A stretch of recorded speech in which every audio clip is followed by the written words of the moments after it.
Hi there, Mark here again. Welcome to my unboxing of my latest Tamiya. It's the Racing Fighter on the DT03 chassis. I've got Rob here on the camera. Hiya.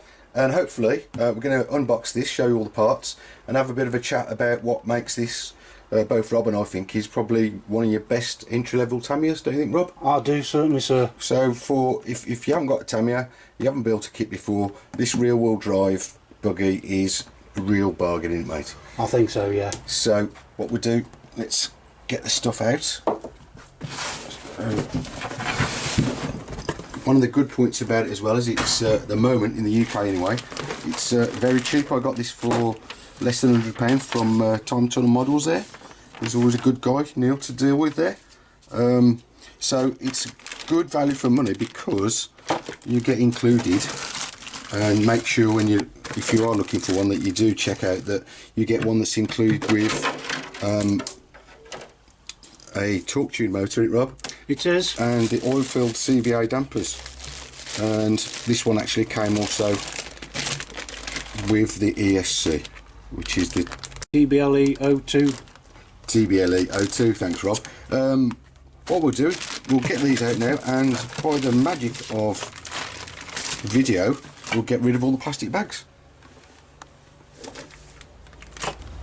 Okay then, so yeah, plastic gone. These are all the parts that you get in the box. I'm going to start off by looking at the tub or the chassis. So I've disconnected these just so I can show you the way the chassis goes together. Different to most Tamiya buggies, isn't it, Rob? It is, yeah. So instead of a single moulding monocoque, this is two halves, and it's very tall, isn't it? And when it's screwed together, that thing has got virtually no flex. It's really a strong chassis, give you a stable ride, and all the weight is kept down the centre, so it gives you perfect weight distribution. So yeah, that's one of the great features of this DT03. These are the other parts you get. Those are the mounts for the top of the shocks. Might be swapping one of those for a carbon one.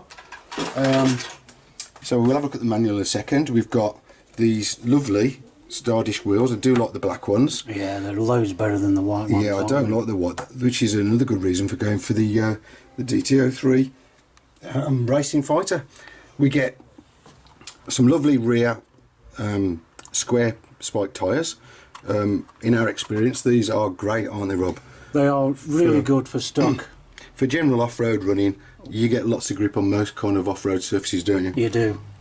And strangely, we've talked about these before, these fronts look like, well, you're not going to get much grip. Yeah. But actually, all that we need from these is sideways grip, which is what you get by these three ribs.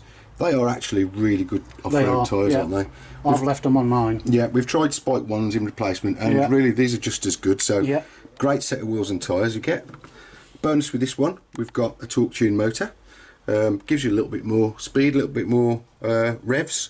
So that's a good option. They're normally about £10 or £12 individually. I ordered with it the TBLE02. Remembered what it was this time, Rob. And this has got the option of running a brushless motor. If you do though, you do need to buy a separate sensor cable, so bear that in mind if you're looking for a brushless option. We've got the gearbox case here. Inside there we'll run the differential, and the spur gear goes in there as well. So that's these parts, idler gear, spur gear, and this is the case for the differential. We've got the servo saver, which is pretty essential. If you were crashing the front into something, you might break your servo, so definitely need that one on. We've got some body posts, which Rob says we need just two of for the rear, isn't it? That's correct, yeah. What else have we got? Okay, so we've got plastic drive shafts, and drive cups. Again, I don't find these a performance disadvantage, do you, Rob? No, they seem to work fine, and they're quite cheap. You can get these replacement set like this for about £7. So yeah, not bad at all, those. We've got the top wishbones and the rear wishbones. So with these you get full parallel suspension, is it called, Rob? Yeah, double wishbone suspension. So again, that keeps your wheels in line. Another performance advantage with those. And what we got here, we've got the front bumper, we've got some cover I think for, is that for the receiver, Rob? It is, yeah. And some other components. I think that's the carrier for the servo, isn't it? Yeah. Okay, you don't get a servo with it, so I've ordered my favourite electronics, which is a ET0015. It's waterproof. It's only 3 kg, but it'll be ideal for this kit. I think about 6-7 quid for that. Yeah. Ideal fitment for this buggy. Okay, so let's have a look at the parts bag, Rob. As we said before, this is your big bonus with this kit. We get the hop-up kit included for the dampers. So these are oil filled. You get the oil, the springs, and all the shock bodies. I won't bother getting that out. You'll be able to see that in the build. I'll go through building one of those in the build. And we've got parts bag A, B and C, which are your metal components, your screws. There's the front suspension U bend, yeah. U brackets to hold the front lower wishbones on.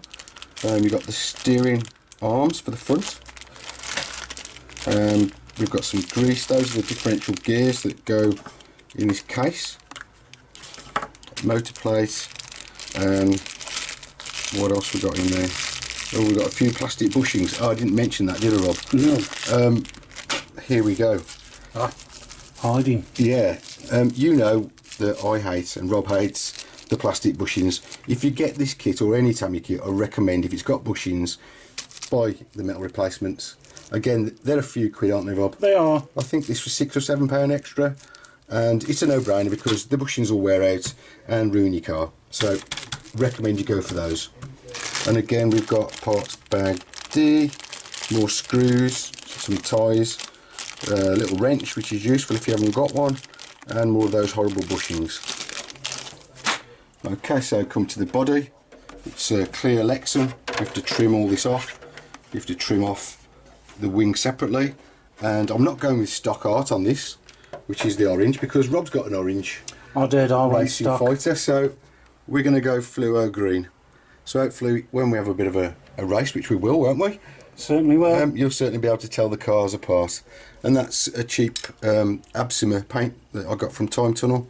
Not bad. It's a bit bigger than the standard Tamiya tin, which is 100mm, but it doesn't cover quite as well, does it? Not quite as well, But no. that'll be sufficient for that small shell. Just a quick look then, we've got the fabulous manual. Love these manuals. We've got the extra sheet here for telling you how to prepare that body. So it tells you how to paint it, how to cut it out, and then how to apply the stickers, and then what brackets you need, how to attach it to the actual chassis. So that's that. There's your sticker sheet. We've got the heat reflective sticker there. I don't know where that goes, we'll see when we build it. And not too many stickers on this one because again the shell is quite small, isn't it, Rob? Yeah. And lastly, I think underneath, should you not have the window we've got mats? window mats like you say. Yeah. Oh, look at those massive windows. So yeah, you'll be able to see through those windows. And right at the end we've got the chassis book. Obviously this is the same for all DT03 chassis. You get that, like I said, different information for whichever shell you've got. So this is showing the different wheels that come with the Neo Fighter, I think, aren't they, Rob? Yeah. Don't like those wheels, don't like those tyres, so another reason for going for the Racing Fighter. Is there anything else different? No. One thing I was going to mention about the performance-wise is look how the front suspension is canted backwards or upwards. I think it's a 25-degree angle, Yeah. which is a bonus then if you're like hitting rough terrain or landing from a jump. That helps the suspension work in a straight plane up and down, so that's another performance thing. And obviously your motor hanging right over the back gives you a lot more weight over the back wheels, which is obviously what you need on a rear-wheel drive car. And again, you just follow it through step by step.